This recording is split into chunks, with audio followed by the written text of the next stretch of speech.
നമസ്കാരം. കുമ്പഴാൻ ക്രൂവിന്റെ പുതിയൊരു എപ്പിസോഡിലേക്ക് എല്ലാ പ്രേക്ഷകർക്കും ഒരിക്കൽ കൂടി സ്വാഗതം.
ഇപ്പോൾ കണ്ട വീഡിയോയിൽ ഒരു ആയുധം എടുത്തിട്ട് അല്ലെങ്കിൽ വെട്ടുകത്തി എടുത്തിട്ട് വെട്ടി പരിക്കേൽപ്പിക്കുന്നതാണ് നമ്മൾ കണ്ടത്. ഇത് സിനിമയിൽ ധാരാളം ചെയ്യാറുണ്ട്. അതായത് ഇപ്പോൾ ആ കണ്ട ഈ ഒരു സീക്വൻസിൽ ഞാൻ ചെയ്തിരിക്കുന്നത് ഇവിടെ കിടന്ന പ്രോപ്സുകളൊക്കെ വെച്ചിട്ട് ഫോറക്സ് ഷീറ്റുകളൊക്കെ വെച്ചിട്ട് ചെയ്തെടുത്തിരിക്കുന്ന ഒരു വെട്ടുകത്തിയാണ്. അപ്പോൾ അതിൻ്റെ വർക്ക്ഷോപ്പാണ് ഇന്ന് നിങ്ങളെ കാണിക്കുന്നത്. എങ്ങനെയാണ് ആയുധങ്ങൾ നിർമ്മിക്കുന്നത്, എങ്ങനെയാണ് വെട്ടുകത്തി നിർമ്മിക്കുന്നത് എന്നുള്ളതാണ് ഇന്നത്തെ വർക്ക്ഷോപ്പ്.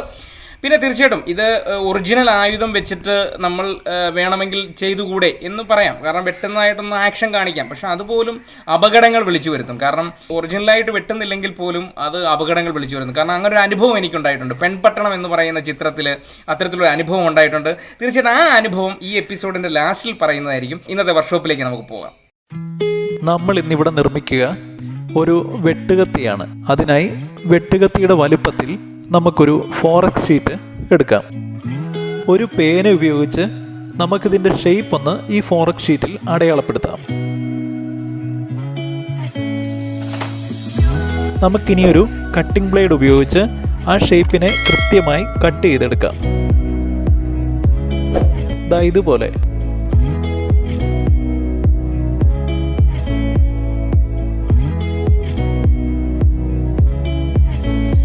ഇനി നമുക്ക് ആ കട്ടിംഗ് ബ്ലേഡ് ഉപയോഗിച്ച് ഈ വെട്ടുകത്തിയുടെ എഡ്ജ് കുറച്ചുകൂടി നമുക്കൊന്ന് ഷാർപ്പൺ ചെയ്തെടുക്കാം. ഇനി നമുക്ക് ഈ വാക്കത്തിക്കൊരു പിടി വേണം, അതായത് ഹാൻഡിൽ. ഏതെങ്കിലും ഒരു ലെവലുള്ള ഒരു കമ്പ് നല്ല വൃത്തിയാക്കി ആവശ്യമായിട്ടുള്ള ലെങ്തിൽ കട്ട് ചെയ്തെടുത്ത് വാക്കത്തിയുടെ പിടി വരുന്ന ഭാഗത്തിൻ്റെ ഇരുവശങ്ങളിലുമായിട്ട് രണ്ടാക്കിയ കമ്പ് നമുക്ക് സെറ്റ് ചെയ്യാം. ഈ കമ്പുകൾ അവിടെ ചേർന്നിരിക്കുവാൻ വേണ്ടി ഫ്ലെക്സ് ക്യൂക്ക് പോലുള്ള ഏതെങ്കിലും ഒരു പശ നമുക്ക് ഉപയോഗിക്കാം.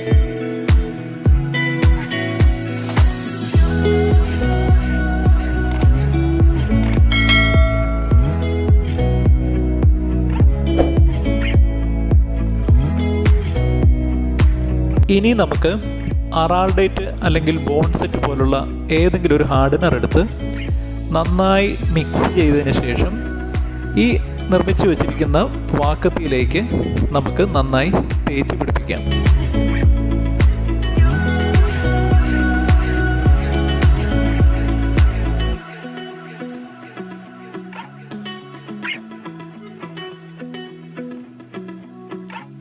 അത് തേക്കുമ്പോൾ ശ്രദ്ധിക്കേണ്ട ഒരു കാര്യം, ഒരു പേപ്പർ കനത്തിലേ അതിലേക്ക് തേച്ച് പിടിപ്പിക്കാൻ പാടുള്ളൂ. അതുപോലെ തന്നെ ശ്രദ്ധിക്കേണ്ടത് അവിടെ ഇവിടെയൊക്കെ ആയിട്ട് ഇങ്ങനെ ബൾജ് ചെയ്യാതിരിക്കാൻ വളരെയധികം ശ്രദ്ധിക്കണം. ഒരു വെട്ടുകത്തിയിലെ ടെക്സ്ചർ മെറ്റീരിയൽ എങ്ങനെയാണ് ഇരിക്കുന്നത് അതേ രീതിയിൽ, ഒരു ക്രിയേറ്റീവായിട്ടുള്ള രീതിയിൽ അത് തേച്ച് പിടിപ്പിക്കുകയാണെങ്കിൽ ഈ ചെയ്യുന്ന ഡെമ്മി കത്തിക്ക് ഒരു ഒറിജിനാലിറ്റി കൂടുതലായിരിക്കും.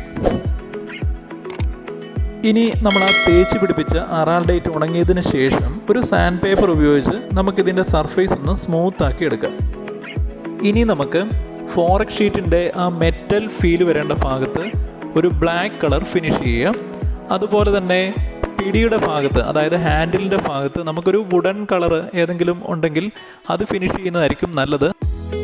നമുക്കിവിടെ ആ വുഡൻ കളർ ഇല്ലാത്തത് കൊണ്ട് ബ്ലാക്ക് കളർ തന്നെയാണ് ഇതിൽ ഞങ്ങൾ അടിച്ചിരിക്കുന്നത്. ഇനി ഒരു വേസ്റ്റ് ക്ലോത്ത് എടുത്ത് അല്പം സിൽവർ കളറിലോ അല്ലെങ്കിൽ സിൽവർ പൗഡറിലോ മുക്കിയതിന് ശേഷം അതിൻ്റെ ആ ഷാർപ്പനിങ് തോന്നേണ്ട ഭാഗത്ത് നമുക്ക് ചെറുതായി ഒന്ന് ടച്ച് ചെയ്ത് കൊടുക്കാം. ഇപ്പോൾ ഈ വെട്ടുകത്തി റെഡിയാണ്. ഇനി നമ്മുടെ ഷൂട്ടിംഗ് ആവശ്യം എന്താണോ അതിനുവേണ്ടി നമുക്കിത് ഉപയോഗിക്കാം.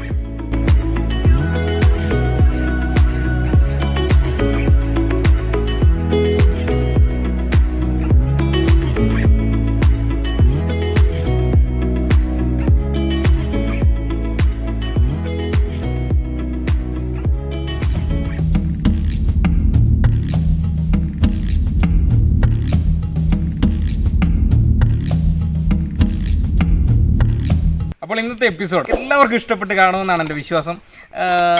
ഞാൻ ആദ്യം പറഞ്ഞല്ലോ, ഈ പെൺപട്ടണം എന്ന് പറയുന്ന ചിത്രത്തിലുണ്ടായ അനുഭവം എന്താണെന്ന് ചോദിച്ചു കഴിഞ്ഞാൽ, നമുക്ക് ഒറിജിനൽ കത്തി ചിലപ്പോൾ പെട്ടെന്ന് പ്ലാൻ ചെയ്യുമായിരിക്കും. കാരണം ഒരു കോഴിക്കോടാണ് ഷൂട്ട് നടക്കുന്നത്. കോഴിക്കോട് ഒരു ചവറ്റു കൂന ഒരുപാടുള്ള വേസ്റ്റുകൾ കൂട്ടിയിട്ടിരിക്കുന്ന ആ സ്ഥലത്താണ് അതിൻ്റെ ഷൂട്ട് നടക്കുന്നത്. അപ്പോൾ ആ സമയത്തേക്ക് VM വിനു സാറ് പറയുകയാണ്, ഒരു വെട്ടുകത്തി കയ്യിൽ കൊടുത്താൽ നന്നായിരിക്കൂടാന്ന് പറയുന്നത്. അപ്പോൾ ഈ വെട്ടുകത്തി നമ്മൾ തൊട്ടടുത്തൊരു കോളനിയിൽ നിന്നാണ് നമ്മൾ പെട്ടെന്ന് അറേഞ്ച് ചെയ്യുന്നത്. കാരണം നമ്മളെല്ലാം അന്നേരം വെട്ടുകത്തി ഇല്ലായിരുന്നു. അപ്പോൾ ഈ വെട്ടുകത്തി ലളിത ചേച്ചിയുടെ കയ്യിൽ പിടിച്ചുകൊണ്ടൊരു പെട്ടിയോട്ടയാണ്. ആ പടം കണ്ടിട്ടുള്ള ആൾക്കാർക്കറിയാം. ഈ പെട്ടിയോട്ടയിൽ ലളിത ചേച്ചിയും അതുപോലെ തന്നെ രേവതി ചേച്ചി, അതുപോലെ തന്നെ ശ്വേത മേനോൻ, ഇവരെല്ലാം കൂടി ഈ ഓട്ടോയിൽ ഇങ്ങനെ വരികയാണ്. ഈ വെട്ടുകത്തി ഇങ്ങനെ ലളിത ചേച്ചിയുടെ കയ്യിലിരിക്കും. അപ്പോൾ ഈ വേസ്റ്റ് കൂനയ്ക്കകത്തേക്ക് കൊണ്ടുവന്ന് കഴിഞ്ഞാൽ ഒരു ഫൈറ്റ് സീക്വൻസ് ആണ്. അതായത് നെടുമുടി വേണിച്ചേട്ടനുമായിട്ടുള്ള ഒരു ഫൈറ്റ് സീക്വൻസ് ആണ്. ആ സമയത്തേക്ക് വേണിച്ചേട്ടൻ്റെ ഐഡിയ ആണ് ഈ വെട്ടുകത്തി വെച്ച് ഓങ്ങ് ലളിത ചേച്ചിയോട് പറയുകയാണ്. അപ്പോൾ ഈ സമയത്തേക്ക് ലളിത ചേച്ചി ഈ വെട്ടുകത്തി വെച്ച് ഓങ്ങുകയും ഈ സമയത്തേക്ക് ഇത് വെച്ച് ഇങ്ങനെ തടുക്കുകയും ചെയ്യുകയാണ് ശ്വേതാമേനോൻ. ഈ തടുക്കുന്ന സമയത്തേക്ക് ശ്വേതാമേനോൻ്റെ കൈ മുറിഞ്ഞിട്ട് ഭയങ്കരമായിട്ട് ബ്ലഡ് വരികയുണ്ടായി. ആ സമയത്തേക്ക് ഷൂട്ടിങ് മൊത്തത്തിൽ ബ്രേക്ക് ആകുകയും അവിടുന്ന് ശ്വേതാമേനോനെ ഹോസ്പിറ്റലിൽ കൊണ്ടുപോവുകയും ചെയ്തൊരു ഭയങ്കര അനുഭവമുണ്ട്. അതുകൊണ്ടാണ് ഞാൻ പറയുന്നത്, എപ്പോഴും നമ്മൾ ഒറിജിനൽ വെട്ടുകത്തികളോ അല്ലെ അങ്ങനെയൊക്കെ കൊടുത്തു കഴിഞ്ഞാൽ ഇങ്ങനെ കാണിക്കുന്നത് മാത്രമല്ലേ ഉള്ളൂ എന്ന് പറഞ്ഞാൽ പോലും അത് അപകടം വിളിച്ചു വരുത്തും. കാരണം എന്താണെന്ന് ചോദിച്ചു കഴിഞ്ഞാൽ, അഭിനയിക്കുന്ന സമയത്തേക്ക് ആർട്ടിസ്റ്റുകളെല്ലാം പറഞ്ഞ് ചിലപ്പോൾ ഒരുപക്ഷെ അഭിനയിച്ചെന്നിരിക്കും. അപ്പോൾ തീർച്ചയായിട്ടും നമ്മൾ എന്ത് ചെയ്യണം, ഇത്തരത്തിലുള്ള ഡെമ്മികൾ നമ്മൾ ക്രിയേറ്റ് ചെയ്യണം. ഇപ്പോൾ ഞാൻ ഉപയോഗിച്ചിരിക്കുന്ന ഇവിടെ കിടന്നിരിക്കുന്ന വെറും വേസ്റ്റായിട്ടുള്ള വസ്തുക്കൾ വെച്ചിട്ടാണ് വളരെ പെട്ടെന്ന് ഉപയോഗിച്ച ഒരു സംഭവമാണ്. അതിപ്പോൾ ഒരു സ്റ്റേജ് പ്രോഗ്രാം ആയിക്കോട്ടെ, അല്ലെങ്കിൽ ഈ പറയുന്നതിൻ്റെ കൂട്ട് ഒരു സീരിയലുകളായിക്കോട്ടെ, ഷോർട്ട് ഫിലിം ആയിക്കോട്ടെ, ഏറ്റവും കൂടുതൽ എനിക്ക് വരുന്ന കോളുകൾ ഷോർട്ട് ഫിലിം ചെയ്യുന്ന ആൾക്കാർക്ക് ഇതെല്ലാം ഉപകാരപ്പെടുന്നു എന്ന് കേൾക്കുമ്പോൾ ഒരുപാട് സന്തോഷമുണ്ട്. നിങ്ങളെപ്പോലുള്ളവരുടെ പിൻബലമാണ് എന്നെ മുന്നോട്ടുള്ള ഓരോ വീഡിയോ ചെയ്യാനും പ്രേരിപ്പിക്കുന്നത്. ഇപ്പോൾ ഈ ചാനൽ കണ്ടുകൊണ്ടിരിക്കുന്ന പലരും ഇത് സബ്സ്ക്രൈബ് ചെയ്തില്ലെങ്കിൽ തീർച്ചയായിട്ടും ഒന്ന് സബ്സ്ക്രൈബ് ചെയ്തേക്കണം. ഒപ്പം ഇതിൻ്റെ ബെല്ലൈക്കൺ ഒന്ന് പ്രസ് ചെയ്തേക്കണം. അപ്പോൾ പുതിയൊരു എപ്പിസോഡുമായി കാണും വരെ ബൈ.